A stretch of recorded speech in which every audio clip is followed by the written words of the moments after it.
Κυρίες και κύριοι, καλώς ήρθατε στο δεύτερο επεισόδιο της εκπομπής που σας ταξιδεύει στα άκρα της Ελλάδας. Σε αυτή την εκπομπή έχουμε δύο αποστολές. Να πάμε στα πιο ακραία μέρη της Ελλάδας που μπορεί να πάει αυτοκίνητο και να παραδώσουμε την ανανεωμένη σειρά λιπαντικών Total σε συνεργεία σε όλη την Ελλάδα. Στο προηγούμενο επεισόδιο επισκεφτήκαμε το νοτιότερο σημείο της Ελλάδας, το δυτικότερο, μπήκαμε στο βαθύτερο, πήγαμε σε συνεργείο στα Γιάννενα, σε συνεργείο στην Αθήνα. Το δεύτερο επεισόδιο λοιπόν ξεκινάει από εδώ. Θα μου πείτε, σιγά, κάτι νερά βλέπω πίσω. Τι είναι αυτό το άκρο? Βρισκόμαστε στη ψηλότερη μεγάλη λίμνη της Ελλάδας, την τεχνητή λίμνη ΑΟ, που έχει δημιουργηθεί από το φράγμα που μαζεύει νερό από τις πηγές του ΑΟ. Ιδιαίτερο όνομα, ΑΟ. Το υψόμετρό της είναι στα 1350 μέτρα. Υπάρχουν πιο ψηλές λίμνες, αλλά είναι πολύ μικρές. Τύπου έβρεξε και έμασε νερό. Ενώ εδώ μιλάμε για μία λιμνάρα. Όχι αστεία τώρα, δείτε εδώ λιμνούμπα. Είμαστε στα 1350. Κάτω είχε 25 βαθμούς και εδώ πάνω έχουν παγώσει, έχει χιόνια, έχει 5 βαθμούς, αλλά δεν πτωούμαστε. Σε αυτό το επεισόδιο λοιπόν παρέα μας θα είναι τα Total Rubia, τα λιπαντικά για φορτηγά και βαρέα οχήματα. Και επειδή φυσικά τα Total Rubia είναι λιπαντικά για φορτηγά, θα ταξιδέψουμε σε λίγο με φορτηγό. Θα μου πάει να είμαι φορτηγατζής. Έχω τροχόσπιτο εδώ, σαν τα λίκα είναι. Σαν τα λίγα. Αυτή είναι η ατάκα, θα πω, θα γυρίσω, θα μου πει φεύγα από εδώ. Ξεκινάμε λοιπόν από την ψηλότερη λίμνη της Ελλάδας. Θα κάνουμε μια στάση στο Μέτσοβο που θέλω λίγο να ρωτήσω κάτι. Να φάω. Και θα συνεχίσουμε τη διαδρομή μας προς τη Θεσσαλονίκη. Και μετά θα επισκεφθούμε το ανατολικότερο άκρο της Ελλάδας. Όπως δηλαδή κοιτάς το δεξιά. Αυτά λοιπόν, έχει έρθει η ώρα να ξεκινήσουμε. Πάμε. Είμαι εδώ. Έχω φτάσει στην άκρη της λίμνης, όπως μπορείτε να δείτε και από εκεί ψηλά. Δείτε, σας χαιρετάω. Πού πάτε?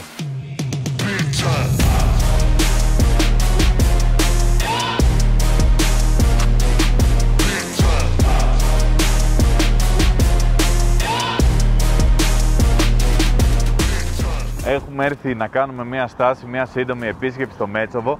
Δεν έχει κάτι το ακραίο, δεν είναι μια άκρη, αλλά είναι τόσο όμορφα που δεν γίνεται να περάσεις από εδώ και να μην έρθεις. Θα πάρουμε λοιπόν και λίγο αρνί, έτσι για σνακ, και θα συνεχίσουμε αφού κάνουμε μια σύντομη βόλτα.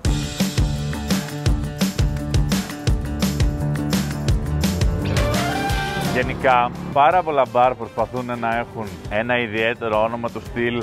Στην Κρήτη να είναι μπαρ ράκι με τυρακί, και όταν έχεις μπαρ μπορεί να σκεφτείς ένα τέτοιο λογοπαίγνιο. Εδώ πέρα δεν έχασε την ευκαιρία ένας φίλος και λέει τι έχουμε εδώ στην Πίνδο? Αρκούδες, θέλω να ανοίξω μπαρ. Οπότε το έχει πει μπαρκούδα.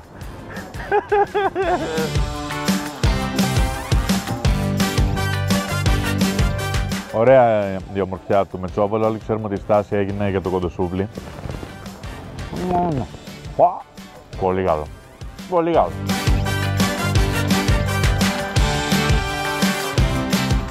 Φύγαμε λοιπόν από τη λίμνη ΑΟ, πολύ ιδιαίτερη λίμνη, πολύ ιδιαίτερο τοπίο. Αν σας δοθεί ευκαιρία, αν πάτε εκεί στα Γιάννενα, στο Μέτσοβο, αξίζει πάρα πολύ η παράκαμψη και το τοπίο. Συνεχίσαμε για λίγο στην Εγνατία και έχουμε βγει αυτή τη στιγμή από την Εγνατία με κατεύθυνση προς το πιο ορεινό χωριό της Ελλάδας. Γενικότερα πολλά χωριά διεκδικούν τον τίτλο, έχουν μικρές διαφορές μεταξύ τους. Εμείς έχουμε καταλήξει ότι το πιο ορεινό χωριό, στο μεγαλύτερο υψόμετρο, είναι αυτό που πηγαίνουμε τώρα, η Σαμαρίνα. Θα πούμε περισσότερα και όταν φτάσουμε. Η διαδρομή που οδηγάμε τώρα, αυτή η πολύ όμορφη διαδρομή, είναι μέσα στον εθνικό δρυμό της Βάλειας Κάλτα. Βάλεια Κάλτα σημαίνει στα βλάχικα ζεστή κοιλάδα. Αλλά προσέξτε, θα πείτε, μήπως έχει κανένα ρεύμα και έχει ζέστη? Όχι, έχει παγωνιά, είναι ό,τι πιο κρύο υπάρχει. Οπότε οι βλάχοι είχαν full humor. Και φυσικά όλα αυτά τα βουνά αποτελούν κομμάτι της οροσειράς της Πίνδου, της μεγαλύτερης ελληνικής οροσειράς. Τι γεωγραφία σας έχω μάθει, ρε? Τόσο ο δρυμός είναι ένας από τους τελευταίους παρθένους δρυμούς της Ελλάδας που βρίσκουν καταφύγιο πάρα πολλά ζώα της ελληνικής πανίδας και κυρίως και πάρα πολύ σημαντικό η καφέ αρκούδα. Έχει λύκους, έχει αγριογούρνα, έχει γήπες, τους κανονικούς, όχι τους κατευθυμισμό. Ιδιαίτερο μέρος, πολύ άγριο, σαν να μην είσαι Ελλάδα.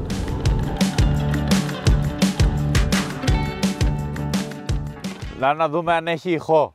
Total! Γιώρη! Αντιλαλώνε τα βουνά. Ήρθανε τα νέα Total! Ενημέρωσα όλη την κοιλάδα με αυτή τη φωνή.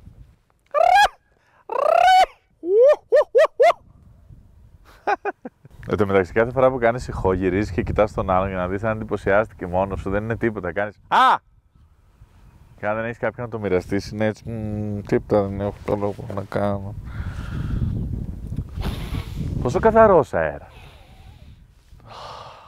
Τώρα εκεί έχει καφέ αρκούδες. Τώρα ξεκίνησαν να ξυπνάνε. Είναι... Ποιος φωνάζα. Και με το Total ξυπνήσαν. Καλό καλοκαίρι, αρκουδάκια! Καλή σεζόν!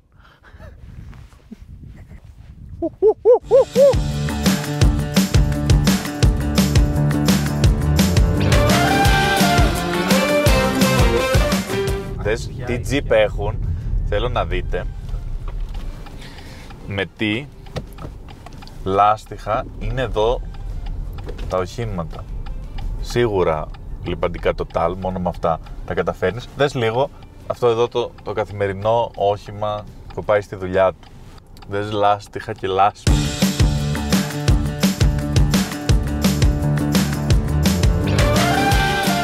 Φτάσαμε λοιπόν σε ακόμα ένα άκρο της Ελλάδας. Βρισκόμαστε στο χωριό Σαμαρίνα. Είναι το χωριό πίσω μου, το οποίο είναι χωριό του νομού Γρεβενών. Βρίσκεται στη Βόρεια Πίνδο, στις ανατολικές πλαγιές του Σμόλικα και είναι το ψηλότερο χωριό στην Ελλάδα και όπως διαβάζω θεωρείται το ψηλότερο χωριό της Ελλάδας αλλά και των Βαλκανίων. Να σας πω ότι υπάρχουν ακόμα τουλάχιστον 3-4 χωριά που διεκδικούν αυτό τον τίτλο, αλλά εμείς έχουμε αποφασίσει ότι είναι αυτό. Όχι μόνο της Ελλάδας λοιπόν, αλλά και ολόκληρο των Βαλκανίων. Και το υψόμετρο είναι 1450 μέτρα που βρίσκεται το χωριό. Τώρα εντάξει, το κάτω σπίτι είναι 1400, το πάνω σπίτι είναι 1500. 1450 μάλλον η πλατεία. Οι κάτοικοι εδώ ασχολούνται με την κτηνοτροφία, γιατί είναι κλασική τέτοια ερώτηση των Αθηναίων. Τι κάνουν εκεί, ανοίγουν οδοντιατρίο, δικηγορικό γραφείο, ποιος πάει. Οι κάτοικοι εδώ ασχολούνται κυρίως με την κτηνοτροφία και όταν λέω ασχολούνται κυρίως με την κτηνοτροφία, το χωριό έχει 378 κατοίκους μόνιμους και έχει 80.000 πρόβατα. Δεν μένουν όλο το χρόνο εδώ οι κάτοικοι, γιατί έχει 382 κατοίκους αλλά πιο πολλά σπίτια. Αλλά περνάνε το χειμώνα σε πιο νότιες περιοχές και έρχονται εδώ το καλοκαίρι για να ασχοληθούν με τις κτηνοτροφικές δουλειές. Το χωριό Σαμαρίνα λοιπόν θέλετε να σας πω τον ταχυδρομικό κώδικα 51%. Θέλετε να στείλετε ένα γραμματάκι. Τηλεφωνικός κώδικας 2462. Άμα σας πάρει δηλαδή 2462 κάτι είναι από Σαμαρίνα. Πρέπει να είναι πολύ hardcore να μένεις εδώ. Στο πιο ψηλό χωριό της Ελλάδας. Αλλά τουλάχιστον μπορείς να το λες συνέχεια. Οπ, ψηλά είστε εδώ βλέπω. Εγώ βέβαια είμαι το πιο ψηλό χωριό στην Ελλάδα. Όχι, δεν θα έμενα. Δεν ξέρω αν το έχω με την κτηνοτροφία. Νομίζω ότι άμα τώρα αρχίσω να βοσκάω πρόβατα, μετά από λίγο θα με νευριάσουν πάρα πολύ. Θα είμαι μην πας εκεί. Όχι, έλα πίσω. Θα έχω πολλά νεύρα. Να ξυπνάω κάθε μέρα, τα αρμέγω κι αυτά. Αν ήταν να μένω σε ένα μικρό μέρος, θα ήθελα να έχει θάλασσα. Να βγαίνω με τη βάρκα μου, ξέρω εγώ, με την τράτα μου. Να με λένε Καπετάν Γιώργη, να έχω ένα μουστάκι μαυρισμένος, τραγιάσκα, να απλώνω τα δίχτυα και οι τουρίστες να με βγάζουν φωτογραφίες και να λέω hey, how you doing.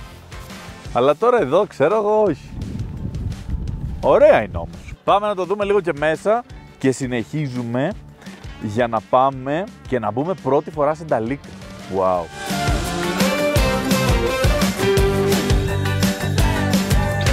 Το πιο ψηλό χωριό της Ελλάδας. Ναι, έχουμε φάει, αλλιώς θα τρώγαμε. Βλέπω εδώ και βραβείο, για αρνάκι.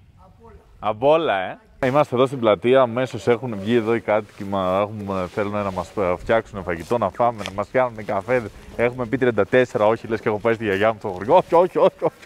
Θέλουν όλοι να μας κεράσουν κάτι, εδώ βλέπουμε μια βρύση να τρέχει. Πρέπει να είναι τρομερό το νερό. Πολύ ωραίο νερό. Είναι ωραίο το χωριό και φαίνεται να έχει τρομερό φαΐ. Αυτό έχω να πω, τρομερό φαΐ.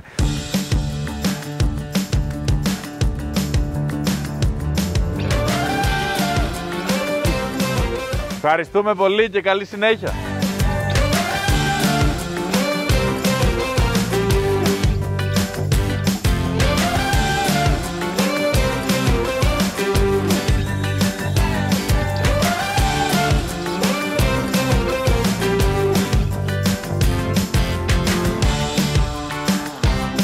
Δεν γινόταν να είμαστε στο δεύτερο επεισόδιο και να κάνουμε για τα Total Rubia που έχουν να κάνουν με βαρέα οχήματα και φορτηγά και να μην μπαίναμε σε φορτηγό. Γι' αυτό είμαστε εδώ με τον πρόδρομο. Γεια σου πρόδρομε. Γεια σας. Και θα συνοδηγήσουμε φορτηγό. Εντάξει, θα μπορούσα να το οδηγήσω εγώ γιατί έχω πολύ μεγάλη εμπειρία. Θέλω να ρωτήσω πάρα πολλά πράγματα για το φορτηγό, γιατί τα βλέπουμε συνέχεια στον δρόμο όλοι οι οδηγοί. Εγώ, πρόδρομε, πόσα χρόνια οδηγάς φορτηγό? 20 χρόνια. Καταρχάς μου έχεις πει ότι άδειο αυτό το φορτηγό είναι 25 τόνους. Το βέλιμο φορτίο είναι 25 τόνους. Άδειο είναι 14-15 τόνους. Οπότε γενικότερα έχουμε και έναν ικανό κινητήρα να το κουνήσει, ένα πολύ μεγάλο. Πόσα κυβικά είναι? Είναι 12.000 κυβικά. 12.000, αλήθεια. Πόσα άλογα έχει? 460. Μία φορά ήμουνα σε ένα βενζινάδικο και είδα ένα φορτηγό να γεμίζει και έβαλε 500 ευρώ, ένα τέτοιο ποσό. Και παραπάνω, 800 ευρώ, 900 ευρώ. 900 ευρώ για να γεμίζει. Και πόσο μακριά? 1200 λίτρα, τεπόζιτα. Είναι πολύ αστεία τα νούμερα, δεν το καταλαβαίνεις καθόλου. Είμαστε πάρα πολύ ψηλά. Φαίνεται όλα τα αυτοκίνητα φαίνονται σαν κουβαδάκια. Είναι δύσκολο να οδηγήσει τα λύκα? Για μένα όχι. Για κάποιον που θα ανεβεί αυτή. Πόσο καιρό σου πήρε στην αρχή να πεις ότι το έχω? Πάνω από 6 μήνες. Μιας και η αφορμή που είμαστε εδώ είναι τα λιπαντικά Total. Η συντήρηση πόσο εύκολη, δύσκολη είναι? Η συντήρηση είναι εύκολη. Πάμε σε ένα συνεργείο φυσικά με τα λάδια μας και τα φίλτρά μας και γίνεται πολύ εύκολα. Σαν αυτοκίνητο δηλαδή είναι η συντήρηση? Ναι, σαν αυτοκίνητο, σαν ένα μικρό αυτοκίνητο. Απλά με τερατώδη ποσά. Ναι, 40 λίτρα λάδι, 3 μεγάλα φίλτρα, ναι. Πόσο πιο εύκολο σου φαίνεται το μικρό αυτοκίνητο? Όταν το παίρνεις σου φαίνεται παιχνίδι, είσαι τρομερά καλός. Ναι, τρομερά εύκολο. Παιχνιδάκι. Δηλαδή, ας πούμε, για να παρκάρεις ένα αυτοκίνητο μπορείς οπουδήποτε για πλάκα. Οπουδήποτε για πλάκα, ναι. Τώρα τι μήκος έχουμε? Τώρα είμαστε 16,5. 16,5 μέτρα και είναι ο άλλος που λέει πήρα 4,5 μέτρα μάξι, είναι μεγάλο, πώς θα το παρκάρω αυτό?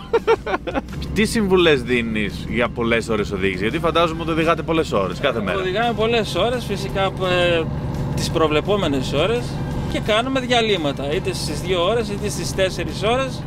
Κάνουμε μισή ώρα, μία ώρα διάλειμμα και συνεχίζουμε μέχρι να κλείσουμε το 8ωρο μας και μετά καθόμαστε, έχουμε ανάπαυση 9 ώρες, οπωσδήποτε. Ναι, άρα η καλή συμβουλή, τώρα λέω για κάποιον με αυτοκίνητο για που λέει. Για με το αυτοκίνητο συχνά διαλύματα. Ναι, βοηθάνε. Ναι.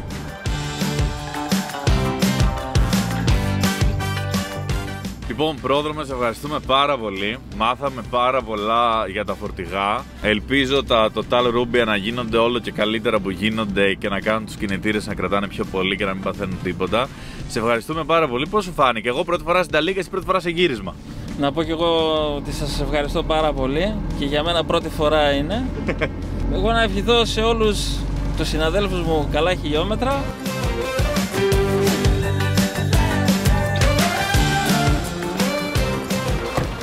Πρώτον, δείχνω μια σταλιά δίπλα στο φορτηγό.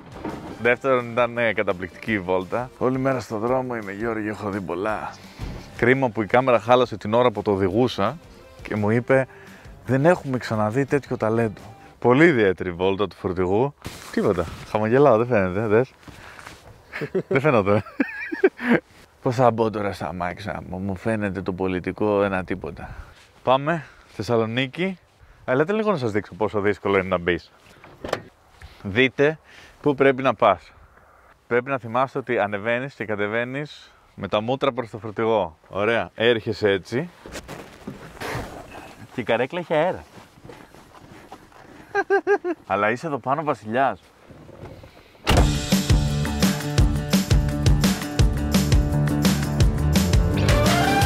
Φτάσαμε στη Θεσσαλονίκη.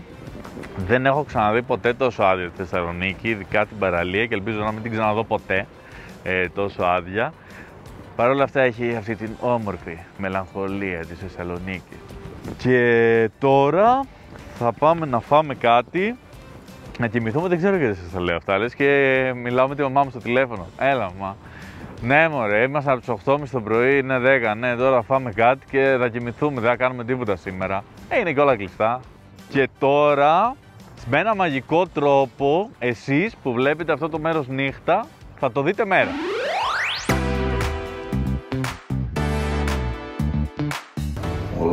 πιο για να ξυπνήσω. 1 λίτρο καφέ. Πάμε στο συνεργείο, ήρθα για πρωινό, θα κάνουμε ένα ντουζ με το πρωινό μας και μετά ξεκινάμε για τέρμα άκρη της Ελλάδας. Εκεί σε όποιον έχω μιλήσει αυτές τις μέρες δεν έχει πάει κανένας.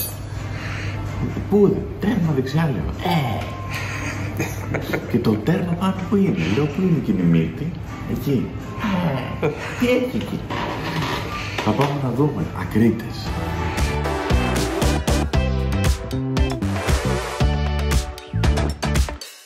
Έχουμε φτάσει στο συνεργείο φορτηγών. Απλά δείτε λίγο το μέγεθος του συνεργείου φορτηγών. Είναι όλα μέσα huge, όλα τα εργαλεία, τα πάντα, οι κινητήρες είναι απίστευτοι. Μόλις βλέπεις αυτό το συνεργείο, μετά τα πάντα για το αυτοκίνητο είναι όπως όταν βλέπεις παπουτσάκια μωρού. Που είναι ίδιο, αλλά τόσο.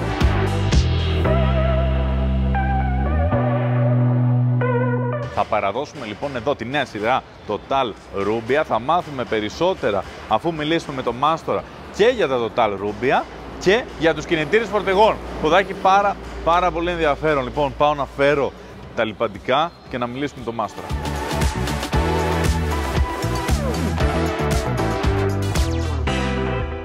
Έχουμε δίπλα μας τον κύριο Χρήστο. Ο κύριος Χρήστος είναι μάστορα σε φορτηγά πόσα χρόνια? 45. Λοιπόν, πρέπει να μάθουμε περισσότερα πράγματα για τους κινητήρες και για τα φορτηγά γενικά, γιατί είναι αυτά τα τεράστια πράγματα και δεν ξέρουμε τι συμβαίνει. Τι είναι κινητήρας αυτός, πόσα κυβικά είναι αυτοί οι κινητήρες, ας πούμε? Αυτός ο κινητήρας είναι 460 άλογα ο συγκεκριμένος, είναι 13.000 κυβικά. 13.000 κυβικά. Ποιες είναι οι διαφορές σε σχέση με ένα καθημερινό αυτοκίνητο? Τεράστιες. Τι να σου πω τώρα, ναι, δεν έχουν καμιά σχέση. Πόσα λίτρα λάδι, ας πούμε, παίρνει? Τα συγκεκριμένα που δουλεύω εγώ παίρνουν 42 λίτρα. 42 λίτρα λάδι. Πότε γίνεται αλλαγή λαδιού σε ένα κινητήρα φορτηγό? Κάνουν και πολλά χιλιόμετρα. Ναι. Τα συγκεκριμένα τα total που βάζουμε εμείς θα κάνουμε αλλαγές από 100 μέχρι 60.000 χιλιόμετρα. Δηλαδή ένα φορτηγό όταν έχει ας πούμε 300.000 χιλιόμετρα λέμε ότι είναι καινούριο. Ναι, βέβαια. Ναι. Βέβαια. Δηλαδή αυτό ας πούμε πόσα χιλιόμετρα έχει που το βλέπω ότι είναι μιας ηλικίας? 2 εκατομμύρια. 2 εκατομμύρια! Πόσο σημαντικό είναι το σωστό λιπαντικό για ένα κινητήρα φορτηγό, ακόμα περισσότερο και από το αυτοκινήτου? Περισσότερο, γιατί μεγάλες υποδυνάμεις, μεγάλες φθορές, είναι πολύ σημαντικό το λάδι. Και το λάδι είναι, όταν έχεις ένα λάδι καλό, είναι το α και το ω για τον κινητήρα. Ένα λιπαντικό, φαίνεται το αν είναι καλό, το λιπαντικό κάνει 3 δουλειές. Μπράβο, πες το, ψύχει, λιπαίνει και καθαρίζει. Ναι. Όταν είναι ο κινητήρας καθαρός, σημαίνει ότι δεν αφήνει τη μούργα του, τη στάχτη του, τα κατάλοιπα μέσα στο αυτό. Ναι. Αυτό το λάδι λέμε ότι είναι καλό. Ναι. Όταν ο κινητήρας είναι χάλια, αφήνει κομμάτια. Ναι, εκείνο το λάδι λέμε ότι είναι άχρηστο. Λοιπόν, μπορώ να σας δείξω να βγάλετε μια φωτογραφία σε ένα κινητήρα που χρησιμοποιεί λάδι για Total, ο οποίος έχει κάνει 2 εκατομμύρια χιλιόμετρα. Πάμε, ναι. Πεντακάθαρο είναι. Πεντακάθαρο. Αν αυτός ο κινητήρας, ο στρόφαλος που βλέπεις, είναι πεντακάθαρος. Αν αυτός ο κινητήρας, τα λάδια που χρησιμοποιούσε ήταν της πλάκας, θα ήταν φροντονισμένος παντού. Ναι. Και έτσι παθαίνεις το έμφραγμα. Ναι. Βουλώνουν οι αρτηρίες σου όπως βουλώνουν από χολυστερίνη, έτσι βουλώνουν και αυτές οι αρτηρίες. Πω, πεντακάθαρο μοτέρ. 2 εκατομμύρια χιλιόμετρα κι αυτό. Πω, απίστευτο.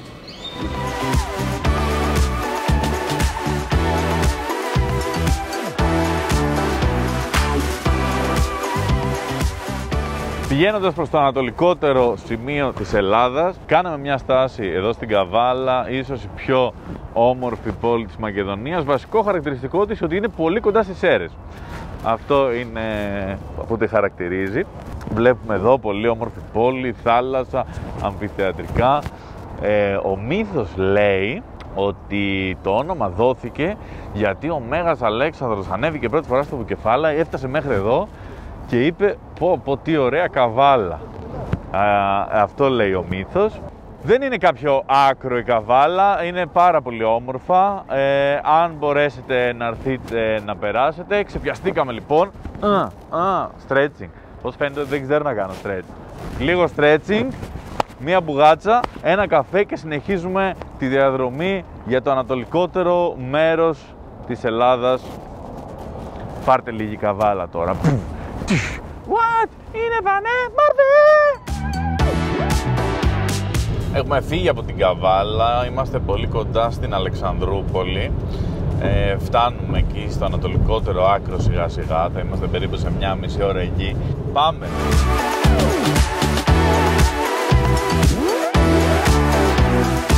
Πάντα έλεγα πως αυτή εδώ η πινακίδα τη βλέπω συνέχεια στους δρόμους, αλλά είναι σε άσχετα σημεία. Δεν έχω δει ποτέ αγελάδα εκεί που λέει προσοχή αγελάδες. Και τώρα κοιτάξτε, πινακίδα, αγελάδες!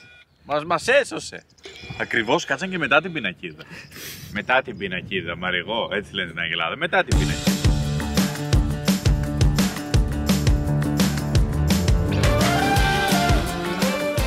Φτάσαμε λοιπόν στο Πίθιο, το ανατολικότερο χωριό της Ελλάδας, της υπηρετικής Ελλάδας, και τώρα θα πάμε με το αμάξι και στο ανατολικότερο μέρος. Αναμνηστική φωτογραφία.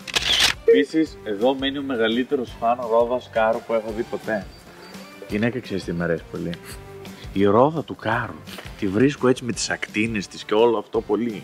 Και το έκανε. Έχει μια κοντή πόρτα. Ο ρόδας κάρου. Ωραίο. Μπορεί να έχει πολλά κάρα. Και να έλεγε, δεν το πιστεύω ότι θα το γυρίσει ο κόσμος στα αυτοκίνητα. Για μένα η μόδα γυρίζει. Σαν αυτό που είχε μαγαζί με φάξ. Ωραίο το Πίθιο. Έχει και ένα κάστρο. Κάστρο το οποίο το έχτισε ο Κατακουζινός. Γελάστε τέτοιο, όλοι κάνουν έτσι. Και ο Μάλθος που ήταν. Ο αυτοκράτορας Κατακουζινός το έχτισε.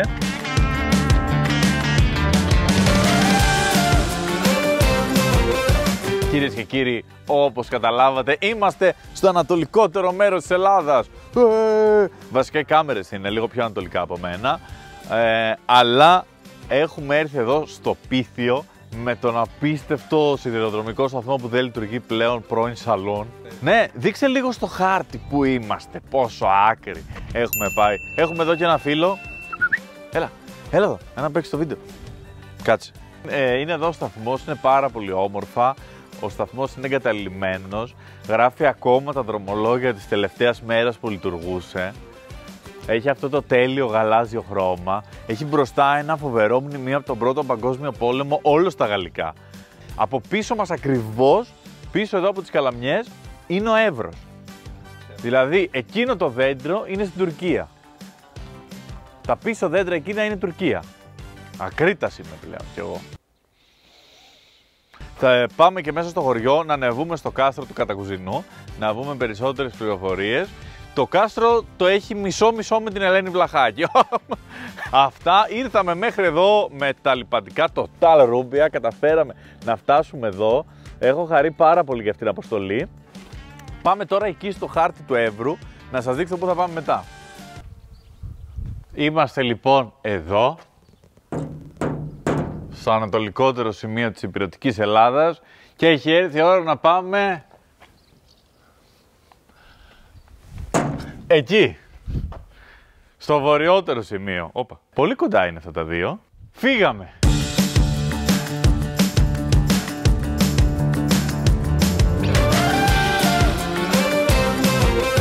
Και έρθει η ώρα να πούμε κάποια πράγματα για το Πίθιο. Πίσω μου έχω το κάστρο, θα σας πω κάποια στοιχεία για το κάστρο, τα οποία τα βρίσκω από το castra.gr. Castra.gr. Δεν σώζεται πολύ, ένα μικρό μέρος, ήταν πολύ μεγάλο, αλλά εντυπωσιάζει τον επισκέπτη με τη μεγαλοπρέπεια, τη δύναμη και το ανάστημα των κτηριακών του όγκων. Ωραίο. Το έφτιαξε ο Ιωάννης ο Κατακουζινός το 1344 με σκοπό να αποτελέσει κατοικία και προσωπικό του καταφύγιο στις επιχειρήσεις που διεξήγαγε κατά τη διάρκεια του εμφυλίου πολέμου. Και ξέσπασε ανάμεσα σε αυτόν και τον νόμιμο διάδοχο, τον Παλαιολόγο. Για το ποιος θα είναι ο Κατακουζινός, μάλλον συνέχεια με τον Παλαιολόγο, για το ποιος θα γίνει αυτοκράτορας. Σαν τη σειρά. Ναι, η Βλαχάκη είναι ο Παλαιολόγος. Και το μεταξύ ήταν κάστρο / κατοικία του Κατακουζινού. Λέει, αφού θα κάνουμε κάστρο, να μην κάνουμε ένα εξοχικό. Οπότε λέει, έχει κάνει μια τριόροφη κατοικία μέσα. Ή και το κάστρο έκανε και ένα τριοροφάκι. Φαντάζεσαι έτσι το πουθενά. Να είχαμε τώρα να είχε ο Πρωθυπουργός να ερχόταν στο στρατόπεδο, να ήταν εξοχικό. Στα Καλάμερη που έχει στρατόπεδο, ξέρεις, στοιχείο. Στα νησιά. Αυτό είναι λοιπόν το αξιοθέατο του Πιθίου, το ανατολικότερο χωριού της Ελλάδας. Ήδη από τότε ήταν πολύ σημαντικό.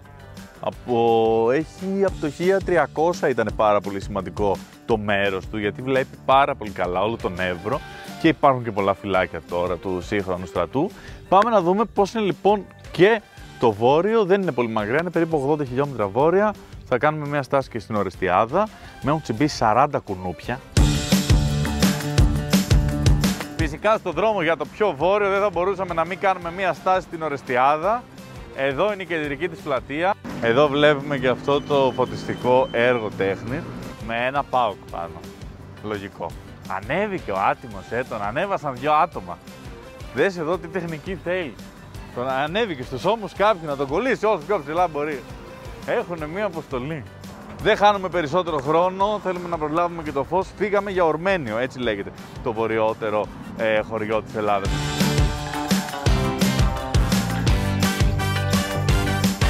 Είπαμε σε αυτό το ταξίδι να πάμε βόρεια με την Total, να πάμε στον Καναδά.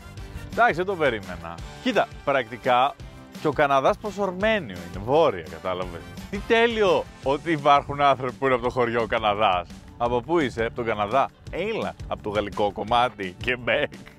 Όχι από Καναδά, Εύρου.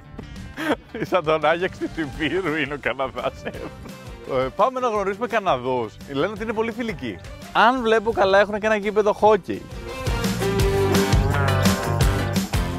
Το δεύτερο επεισόδιο κάπου εδώ τελειώνει. Στο επόμενο φτάνουμε στο βορειότερο σημείο της Ελλάδας, επισκεπτόμαστε το μακρινό Καναδά, οδηγάμε τρακτέρ μαζί με τα λιπαντικά Total και τελειώνουμε το ταξίδι μας πίσω στην Αθήνα. Μέχρι τότε, καλά ταξίδια σε όλους.